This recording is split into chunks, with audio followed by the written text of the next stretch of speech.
तो adenomyosis, endometriosis, fibroids, इन सब issues के कारण यहाँ क्या होगा, या तो ब्लीडिंग बहुत ज़्यादा एक्सेसिव होने लगेगी या पेन बहुत ज़्यादा एक्सेसिव होने लगेगा।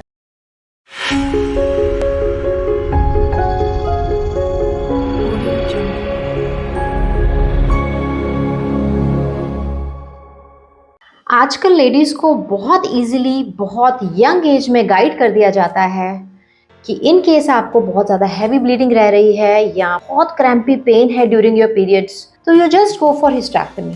Very easily it is guided कि यूट्रस को रिमूव करवा दीजिए। इधर दे आर गाइडेड कि कंप्लीट हिस्टेक्टमी के लिए चले जाओ, जहाँ पर ओवरीज भी रिमूव कर दिए जाते हैं, और you go for partial hysterectomy, जहाँ ओवरीज को हम अंदर इंटैक्ट रखेंगे एंड यूट्रस आपका आउट कर देंगे। लेकिन क्या आप ये जानते हैं कि बहुत इजीली हम इन problems, that is heavy bleeding, heavy menstrual flow and बहुत ज़्यादा जो पेन, क्रैम्पी पेन है, उसको हम सॉल्व कर सकते हैं, रिजॉल्व कर सकते हैं without going for any kind of surgery, without your uterus removal. Why? Because uterus एक फीमेल का एक बहुत क्रूशियल ऑर्गन है जो बहुत तरह के functions and roles throughout your life play करता है, नॉट ओनली टिल मेनोपॉज कि जब तक पीरियड्स आ रहे हैं तब तक, बट आफ्टर दैट ऑल्सो। बहुत सारी ऐसी यंग फीमेल्स जहाँ पर यूट्रस रिमूव कर दिया जाता है, they are going through a lot of issues. जब ये सर्जरी हो ही गया है, उस चीज़ का सोल्यूशन नहीं है। बट ये वीडियो मेरा उन सब के लिए है जहाँ पर हम बिफोर गोइंग फॉर सर्जरी सिर्फ इन इश्यूज़ को रिजॉल्व करने के लिए, जहाँ पर एक माइंड मेक कर लेता है पेशेंट कि कुछ नहीं हो पा रहा है, बिकॉज बहुत सारा पेन जब रहता है पेशेंट्स को, तो मल्टीपल इंजेक्शंस, मेफ्टल स्पाज, बहुत तरह के पेन किलर्स, समटाइम्स पेन इतना ज़्यादा रहता है ऐसे फीमेल्स में, इट्स लाइक जैसे एक डिलीवरी में पेन होता है ना, उस लेवल का पेन पेशेंट को रहता है। जब वो इतना ज़्यादा पेन सफ़र कर रहे हैं तो उन केसेस में they are ready for everything कि कुछ भी करो, बस मेरा ये पेन फिनिश होना चाहिए। बट नेचुरली बहुत सारे ऐसे ट्रीटमेंट्स हैं जो मैं इस वीडियो में आपसे बात करूँगी। बहुत सारे ऐसे होम रेमेडीज़ हैं जिससे हम अपना पेन कंट्रोल कर सकते हैं, जिससे हम अपनी हैवी ब्लीडिंग कंट्रोल कर सकते हैं, एंड हम यूट्रस को रिमूव करने की बजाय यूट्रस को हील कर सकते हैं। पहले हम बात करते हैं कौन से ऐसे 4 रीजंस हैं, ऐसे 4 रीजंस हैं जिसके कारण हैवी ब्लीडिंग रहता है एंड बहुत ज़्यादा पेन रहता है। हैवी ब्लीडिंग का मेजर कॉज जो है वो हम फाइब्रॉइड्स के केसेस में देखते हैं। Fibroids is like growth inside the uterus. अब ये फाइब्रॉइड्स जो हैं, इट्स नथिंग कि बहुत ही डिफिकल्ट है, समटाइम्स ये एसिम्टोमेटिक है, कोई सिम्टम प्रोड्यूस नहीं करता है, एंड 70% ऑफ फीमेल्स जो होते हैं अबव 35 ईयर्स ऑफ एज, उनमें छोटा या बड़ा साइज का फाइब्रॉइड जो है वो मिलता ही है।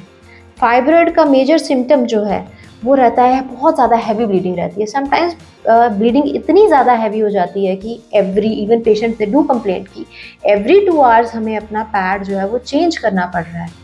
और उसका मेजर कॉम्प्लिकेशन क्या आता है कि haemoglobin levels are down. Patients ऐसे रहते हैं जहाँ 5-5, 6-6 ग्राम, उनका 5 to 6 ग्राम्स तक भी एचबी लेवल्स पहुँच जाता है। तो इन सब चीज़ों को हमें कैसे मेंटेन करना है, एचबी लेवल्स को हमें कैसे मेंटेन करना है, बहुत अच्छे होम रेमेडीज़ हैं वो आपको बताने वाली हूँ। एंड पेन को कैसे सबसाइड करना है, क्या वो सबसाइड हो जाती है, वो भी बताने वाली हूँ। सिमिलरली एडिनोमाइसिस के केसेस, एंडोमेट्रियोसिस के केसेस, इन सब केसेस, एंडोमेट्रियल हाइपरप्लेजिया के केसेस जहाँ पर एंडोमेट्रियल लाइनिंग जो है वो ज़्यादा थिक हो जाती है, तो उन केसेस में भी बहुत हैवी ब्लीडिंग रहती है। समटाइम्स 2 to 3 मंथ्स रहती है, समटाइम्स एक मंथ में 3-3, 4-4 बार रह रही है, उससे फिर एचबी लेवल्स डाउन चले जाते हैं।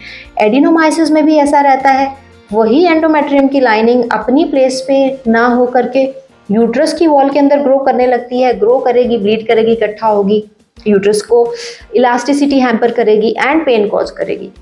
तो बेसिकली एंडोमेट्रियम की लाइनिंग ही अगर किसी और पॉइंट पे ग्रो करी तो एडिनोमाइसिस है, अगर आपके ओवरीज में ग्रो करके ब्लीड करिए तो चॉकलेट सिस्ट हो जा रहा है, अगर यूट्रस की किसी लेयर में है, सब सिरोजल, इंट्राम्यूरल, सब म्यूकोजल, इन सब लेयर्स में अगर है तो फाइब्रॉइड, उसको हम फाइब्रॉइड बोल दे रहे हैं। In any case hormonal imbalance जब क्रॉनिक रहता है, बहुत लंबे समय से रहता है, तो ये इस तरह के इश्यूज़ को क्रिएट करता है।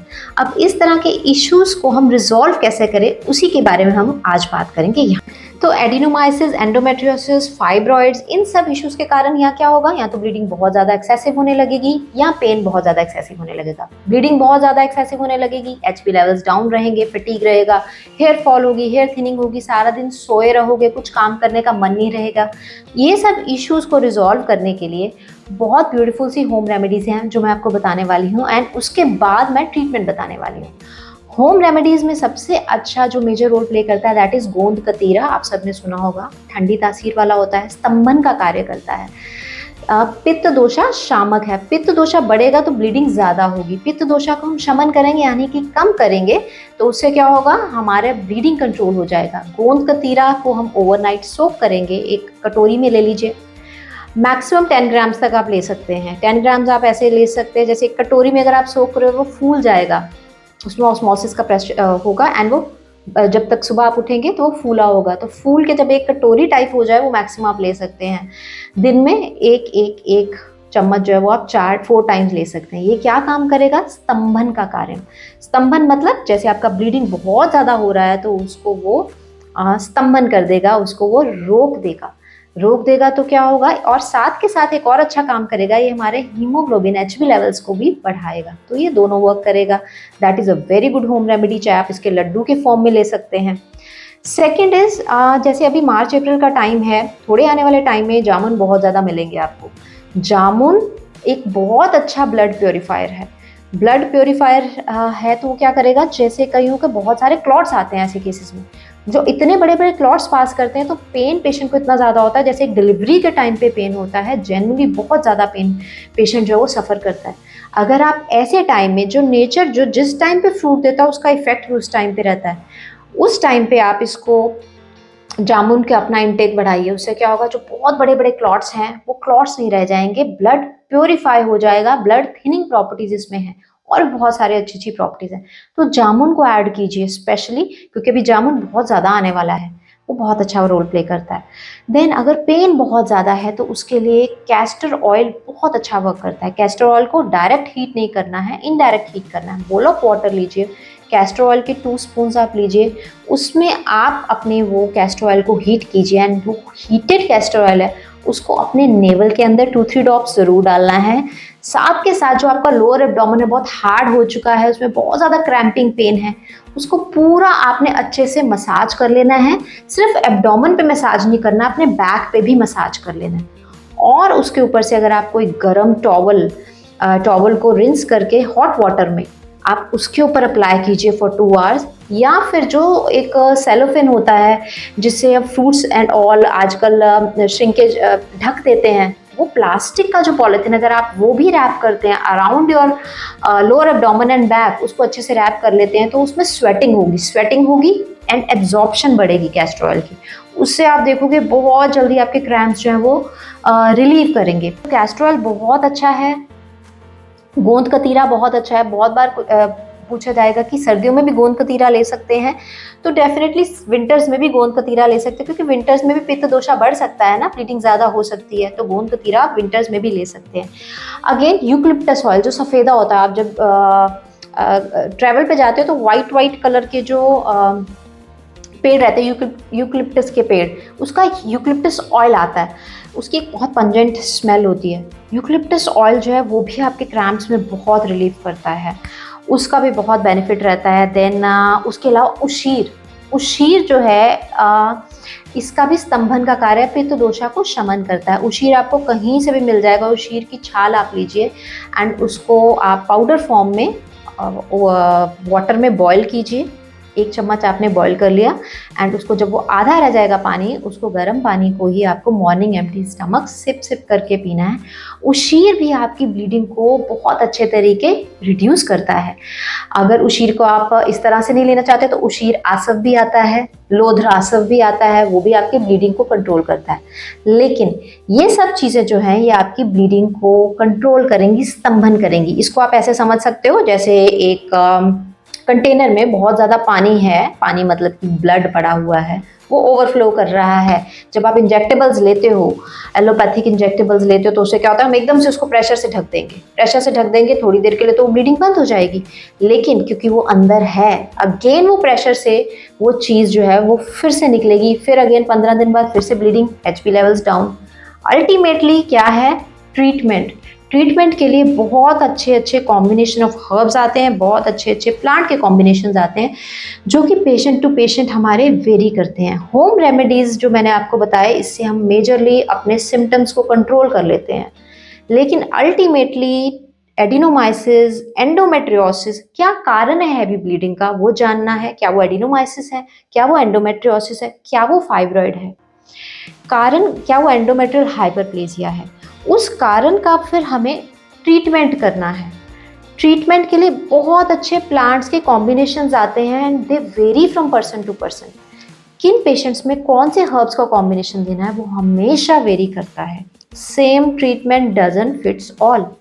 तो सिमिलरली क्या कॉम्बिनेशंस हमें किस पेशेंट में देने हैं, होम रेमेडीज आप स्टार्ट कीजिए ताकि इमीडिएट सिम्टम्स आपके जगह कंट्रोल रहें।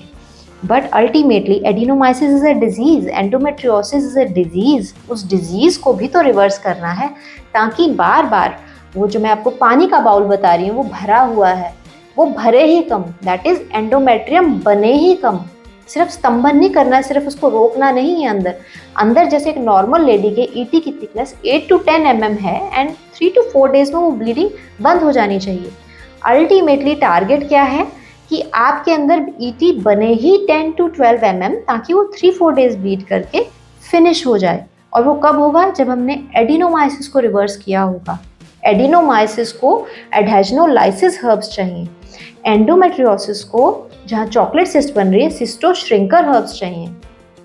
सिमिलरली अगर आपका एंडोमेट्रियल हाइपरप्लेजिया है तो वो हाइपरप्लेजिया हो ही ना, एंडोमेट्रियम उतना 20 mm तक थिक बने ही ना, उसके लिए हार्मोन बैलेंसिंग हर्ब्स चाहिए।